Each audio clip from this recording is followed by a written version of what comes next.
17वीं शताब्दी। भारतवर्ष सदियों से चली आ रही बाह्य इस्लामिक क्रूरता का शिकार हो रहा था। मंदिरों को तोड़ना व उनकी मूर्तियों को मस्जिदों की सीढ़ियों में गाड़ना उस वक्त का एक खेल हो गया था। धर्म परिवर्तन, राजकुमारियों का अपहरण एवं उनकी अकल्पनीय हत्या अपनी चरम सीमा पर थी। इन सभी के विध्वंस के अंधकार में एक चिंगारी 1630 ईस्वी में दक्कन के छितिर में उपजी, जिसने न केवल इस्लामिक क्रूरता का अंत ही किया वरन संपूर्ण भारतवर्ष में हिंदुत्व का परचम लहराया, जिसने गुरु के एक आदेश मात्र से ही शेरनी का दूध तक लाने में जरा भी हिचक नहीं की। जी हाँ, हम बात कर रहे हैं हिंदू हृदय सम्राट, मराठा गौरव, महाराजाधिराज छत्रपति शिवाजी महाराज की। आपका जन्म 1630 में मराठा परिवार में हुआ। पिताजी शाहजी भोसले, जो उस वक्त के मुगल शासक आदिल शाह के सर्वोच्च सेनापति थे। माता जीजाबाई, जो हिंदू धर्म व शास्त्र ज्ञान की देवी थी। शाहजी भोसले काफी समय से दूर रहे थे, इसलिए छत्रपति की देखरेख माता जीजाबाई व दादा कोंडदेव ने की। दादाजी ने युद्ध कौशल, रणनीति व राजनीति सिखाई। वहीं माता जीजाबाई ने हिंदू धर्म एवं उनसे जुड़ी धार्मिक कथाओं का ज्ञान प्राप्त करा। शिवाजी बाल्यकाल से ही किलों को जीतने की कला सीखा करते थे। उस वक्त जब संपूर्ण भारत पर मुगलों का आधिपत्य था, तब स्वयं का साम्राज्य स्थापित कर पाना मुश्किल था। तब इन्होंने आसपास के लोगों को मुगलों के विरुद्ध खड़े होने व उनकी गुलामी की जंजीर को तोड़ने का प्रोत्साहन दिया।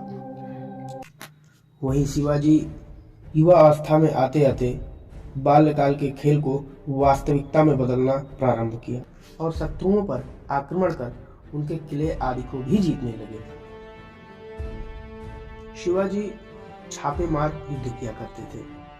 शिवाजी ने जैसे ही पुरंदर व तोड़ जैसे किलों पर अपना आधिपत्य जमाया, वैसे ही उनकी चर्चाएं सारे दक्षिण में होने लगी।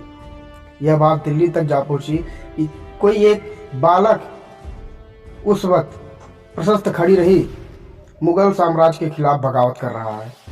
बढ़ते शिवाजी को देखकर आदिल शाह ने उनके पिता शाहजी भोसले को बंदी बनाकर कारागार में डाल दिया।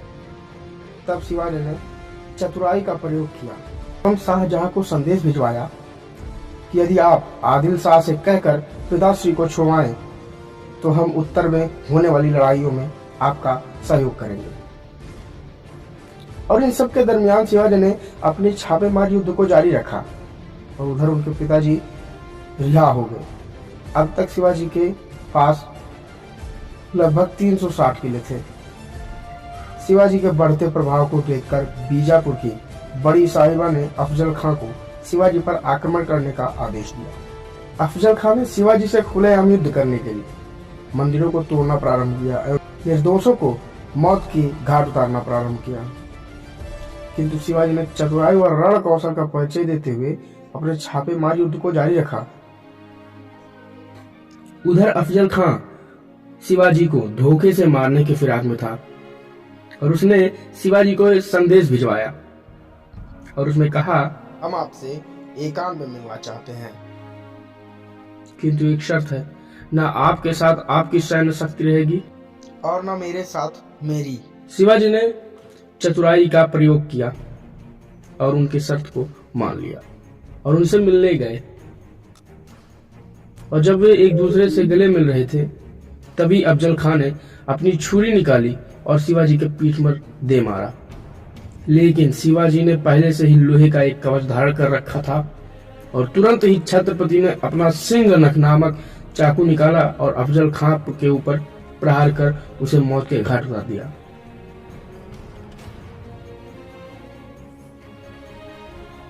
और वे यहीं नहीं रुके, तुरंत उसके सैन्य बल को तोड़ा और उसे पराजित कर प्रतापगढ़ के किले को अपने अधीन कर लिया और इसके तुरंत 18 दिन ही बाद कन्हल के किले पर अपना आधिपत्य जमा लिया।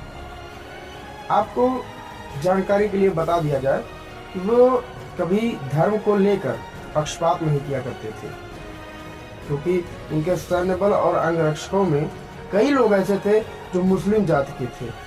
उनका हर वो शासक दुश्मन था जो मराठाओं और भारतीयों को गुलामी की बेड़ियों में बांधने का प्रयास करता था।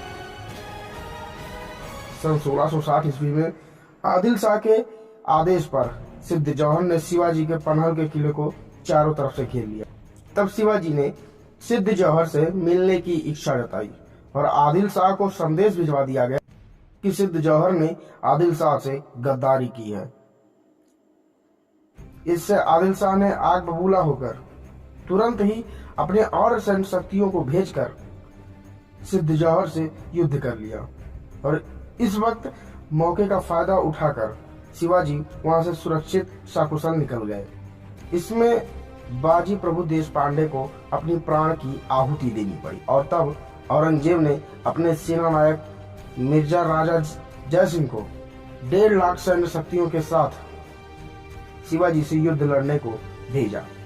इस युद्ध में शिवाजी की पराजय हुई और उन्हें अपने 23 किलों को छोड़ना भी पड़ा, किंतु 1670 तक शिवाजी ने कई लड़ाइयां लड़ते हुए अपने साम्राज्य का बड़ा हिस्सा मुगलों से स्वतंत्र करा लिया। और उधर इसी क्रम में 1671 से 1674 तक औरंगजेब ने शिवाजी को परास्त करने के लिए कई अथक प्रयास किए, लेकिन हर बार औरंगजेब को मात चुकानी पड़ी। 1672 में आदिल शाह ने अपना शरीर छोड़ दिया और बीजापुर गर्त की स्थिति में चला गया।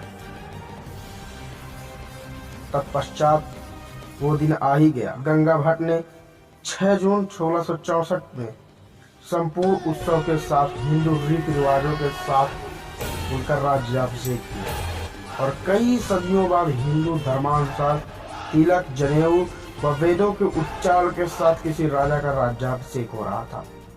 शिवाजी का कौशल केवल युद्ध नीतियों में ही नहीं थी, बल्कि वे एक अच्छे प्रशासक भी थे। उन्होंने कभी भी किसी नारी का निरादर नहीं किया, यहाँ तक कि वे हारे हुए दुश्मनों के स्त्रियों को सकुशल सम्मान सहित उन्हें वापस भेज दिया जाता था। छापेमार युद्ध, किलों का उपयोग व नौसेना का उपयोग भारत में पहली बार शिवाजी ने ही किया था। शिवाजी का प्रारंभ 4 किलों व 2000 सैनिकों से हुआ और उनके मृत्यु के समय यह संख्या बढ़कर 300 किलों एवं 1 लाख सैन्य शक्ति के बराबर हो गई। इससे यह पता चलता है कि धर्म, धैर्य व साहस जिस भी व्यक्ति के अंदर होगा वह संसार जीत सकता है।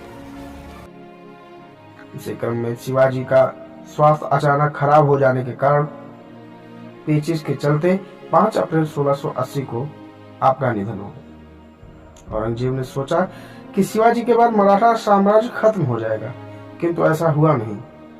उनके जाने के पश्चात संभाजी छत्रपति राजाराम ने मराठा साम्राज्य की बागडोर को संभाली। औरंगजेब 25 सालों तक मराठाओं से मात खाने पर वह पूरी तरह टूट गया और उसकी मृत्यु हो गई। कुछ भी हो, छत्रपति शिवाजी जैसे वीर पुरुष कभी मरते नहीं। वे अपने साहस, बलिदान, त्याग व अपने देश के प्रति निस्वार्थ प्रेम के कारण सदैव अमर हो जाते हैं। इसी के साथ आपका भाई ऋषभ आप सभी को प्रणाम करता है। जय भवानी।